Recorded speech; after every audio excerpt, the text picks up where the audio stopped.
Bu videomuzda Karya bölgesinin önemli değerlerinden birisini, Manisa Spil Dağı'nda bulunan Akpınar Kabartması anıtını inceleyeceğiz. Manisa il sınırları içinde, Akpınar mevkii olarak adlandırılan bölgenin Spil Dağı eteklerinde yer alan kabartma heykeli, yaklaşık 8 metre yüksekliğinde ve 4,5 metre genişliğindedir. Geniş bir niş içerisine oyulmuş, oldukça yıpranmış durumdaki eser, oturmuş bir figür olarak değerlendirilmektedir. M.Ö. 13. yüzyılda yapıldığı tahmin edilen kabartma heykelin, sefer için çevrede bulunan Hitit orduları tarafından yapılmış olabileceği ifade edilmektedir. Kabartma heykelin, farklı uygarlıklarda Artemis, Hepat, Venüs, Kubaba, Isis gibi farklı adlarla anılan Anadolu'daki karşılığı Kibele olan ana tanrıça olması yüksek ihtimaldir. Kibele Anadolu'da en bilinen ana tanrıçalardan biridir ve Anadolu'nun birçok bölgesinde kültü vardır.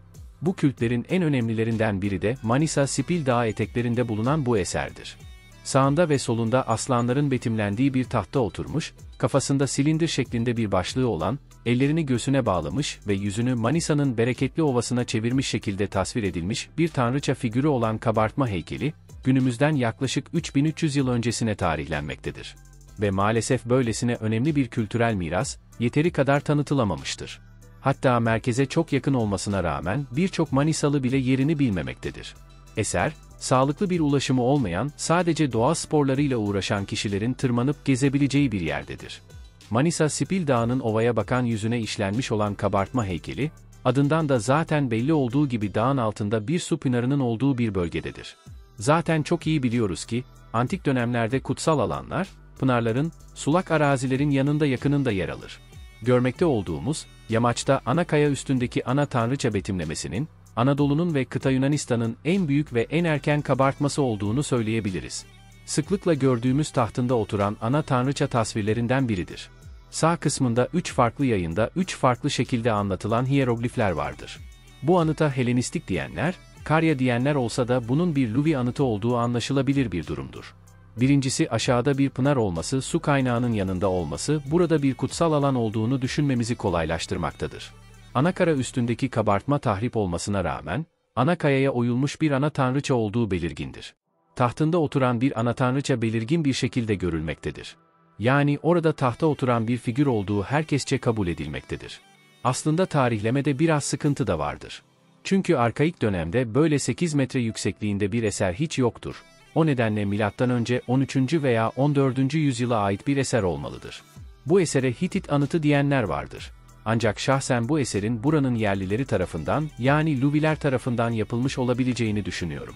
Bu elbette şahsi bir fikirdir. Bilimsel, ispatlanabilmiş bir tez değildir. Ana tanrıça kabartmasının sağında ve solunda 2 adet Luvi hiyeroglifi olduğu anlaşılabilen yazıt vardır. Soldaki yazıt kabartma olarak yazılmıştır ve Bossert tarafından Kujalanamuva veya Kukalamuva olarak okunmuştur. Bu isim han yeri ve İmamkulu anıtlarında da görülmekle beraber aynı kişiye ait olması ihtimali düşüktür. Baş hizasının 3 metre sağındaki ikinci yazıt kayaya kazıma yöntemiyle işlenmiştir. İlk sütun Hakins'e göre, saray görevlisi Zuvani diye okunabilir. İkinci sütunun okunuşu tartışmalıdır ancak ilave bir unvan olabilir. Bazı bilim insanları, burada bir kabartma heykelinden önce yazıtın olduğunu ve sonradan kabartma heykelinin yapılmış olabileceği tezini de öne sürmektedir.